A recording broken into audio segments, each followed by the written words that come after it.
There's going to come a time where lines are going to get drawn in the sand, and these people are going to wake up. And if we don't have some type of formal understanding and relationship how we can work together, it could get ugly. This great awakening is on its way. The desperation of the enemies of God's people is being revealed. This is why I told you I liked Trump. Didn't like Trump because I liked Trump. I liked him because of what he would reveal. Trump has revealed the true enemy, the hidden hand. Even them co-workers you thought was cool are beginning to have an alt-right leaning because it's important that they be revealed. They're being revealed because Israel is awakening, coming into who she really is. And there are those who have a stake at keeping you blind and ignorant because you waking up means destruction for them. Well, today we will hear from a white person speaking on why the history of racism towards foundational Black Americans is so ingrained in white community. Check it out. One of the reasons white people hate Black people is because we cannot tolerate Black joy. We cannot tolerate Black intelligence. We cannot tolerate Black beauty. We cannot tolerate Black confidence. We cannot tolerate Black camaraderie. We cannot tolerate anything that frees a Black person. There's a level of racism that I think hits differently for Black people than it does for Asian people or Hispanic people or Middle Eastern people or Native Americans even. Each one of those things that people think regarding other races are different with Black people, I think. Because again, we don't like Black people to be educated. We don't like them to be successful. We don't want Black judges. We don't want anything for Black people that doesn't directly affect and entertain us. So we can have a Black nanny. We can have a Black house cleaner. We can have a Black teacher. We can have a Black coach. We can have Black players. But only for the specific things that we feel comfortable with. I think about all those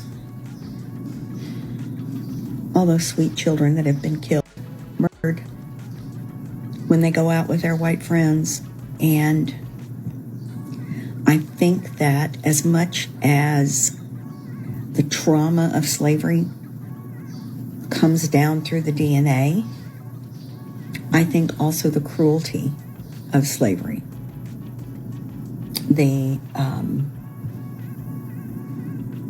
desire to hurt, the desire to steal and kill and humiliate and torment and disappear Black people is what comes down through the DNA.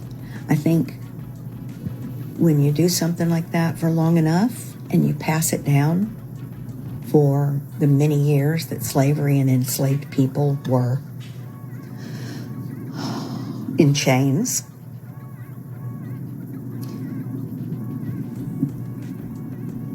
that is an instinct with us, cruelty. And I think you can see it in many videos. All the white women and white men that are telling Black kids and Black families to get the hell out of here, you don't belong. We just don't want you to have more than us, honey. We just don't want you to be prettier. We don't want you to be the beauty standard. We don't want you to be judges or anything like that. We want you to be below us, beneath us. And we've tried so hard to keep you down, and we failed so badly.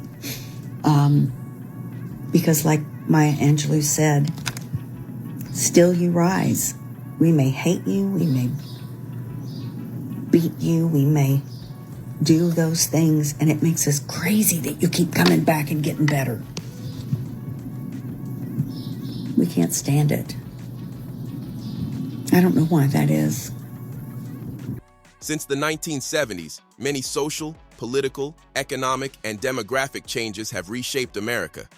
Some observers argue that these changes have led some white Americans to fear the loss of their historical majority status, political influence, or cultural dominance. These concerns are often discussed in terms of changing demographics, shifts in political power, and economic competition. From this perspective, every sign of progress within the foundational Black American community, whether in education, business ownership, wealth creation, cultural influence, or political organization, is viewed by some as a challenge to an old system that benefited from inequality. Supporters of this view believe that these fears have contributed to efforts to limit or reverse Black advancement through various social, political, or economic means. No earthly power can permanently stop what God has ordained. Scripture repeatedly teaches that God sees injustice, remembers oppression, and will ultimately judge every nation and every people according to their actions. Joel 3:1-8 describes a future time when God declares that he will restore Judah, also known as the Black people, who was scattered and enslaved to four corners of the earth, Jerusalem, and gather the nations to the valley of Jehoshaphat, whose name means the Lord judges. There, he announces judgment against the nations because they scattered his people, divided his land, and treated human beings as merchandise. The passage emphasizes that God will repay those who oppressed his people, Judah, according to their deeds. Descendants of the 12 tribes of Israel with present-day communities see this passage as a warning that those who have participated in or benefited from oppression will ultimately answer before God. Every nation, institution, or alliance that has harmed God's covenant people, including the tribe of Judah, according to their interpretation, will not escape divine justice.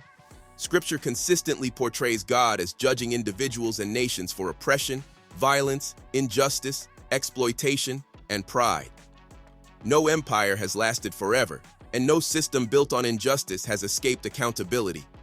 The present moment is not simply about political change, but about biblical prophecy unfolding. The problem with racism in America is that too many white people believe it's simply about conscious hate, about burning crosses, slurs, or open hostility.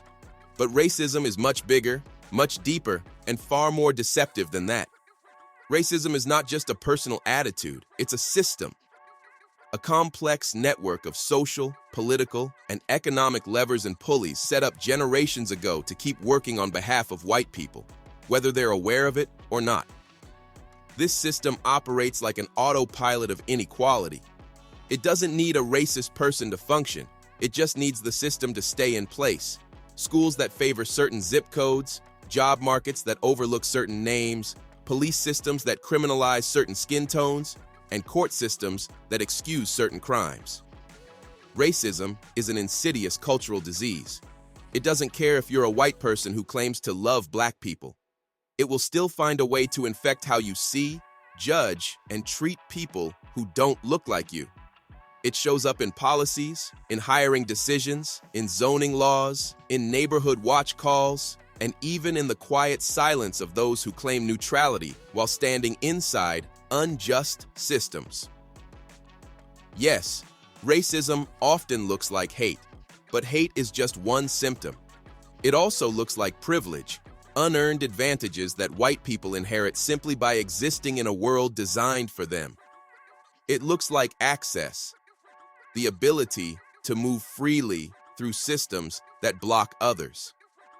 And it looks like ignorance, the refusal to learn, to listen, to acknowledge that the playing field has never been equal. Even America's so-called fair systems carry the fingerprints of white supremacy. Look at fair housing alliances, equal opportunity programs, or even the justice system itself. Scratch the surface, and you'll find the same pattern. White people create, fund, and control, the very systems that claim to fix the problems they caused. They write the rules, enforce the rules, and then tell the oppressed to play by those rules. It's like a magician's trick, creating both the problem and the illusion of the solution. And nowhere is this hypocrisy clearer than in the white church. For centuries, churches and seminaries have tried to separate Christian identity from the violence committed against black people. They preach forgiveness and charity while standing silent on slavery, segregation, as if the gospel of Christ could coexist with the whip, the rope, and the burning cross. Don't talk about charity drives. The Ku Klux Klan had poor relief programs too, but that didn't make it any less of a terrorist organization.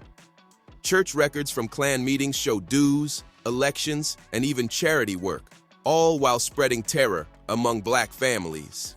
And to this day, the white church still hasn't fully owned up to its role in sanctifying and protecting racial violence in America. This refusal to confront the violence embedded in America's religious institutions explains why every other form of violence, from mass shootings to police brutality, continues unchecked. You cannot build peace on top of unacknowledged terror. Then there's capitalism, which feeds off racism like a parasite. The cries for law and order and hard work are rarely about justice or morality. They're about protecting a thing-oriented society, not a people-oriented one.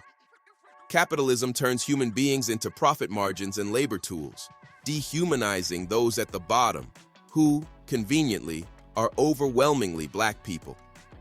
White supremacy and capitalism are twins, born of greed, sustained by fear, and justified by myths of superiority. You can't dismantle racism without also confronting the capitalistic spirit that measures worth by wealth instead of humanity. And that fear, that deep, centuries-old white fear, is the real heartbeat of racism. Fear of losing control, fear of equality, fear of accountability. From the plantation to the police station, that fear has been the fuel. It's why laws were written to limit black progress. It's why black neighborhoods are underfunded. It's why every black movement for justice is met with suspicion and backlash. This nation was built on a foundation of bias, bigotry, and control, and that indoctrination was handed down through generations. It's so ingrained that it feels normal, even to those who claim to reject racism. And yet, here we are, still fighting for equality in education, housing, healthcare, employment, and justice, the same battles our ancestors fought a century ago. So the real question is not why black people are still angry, but why white America is still comfortable. Why is it that wherever black people live, work, or rise, someone always has a problem with it? That problem isn't ours, it's theirs. Racism is not a black problem. It's a white problem that infects the entire society. Tell me what you think about this topic. Hope you find the information in this video informative. Feel free to like, subscribe, share, comment. Thanks for watching.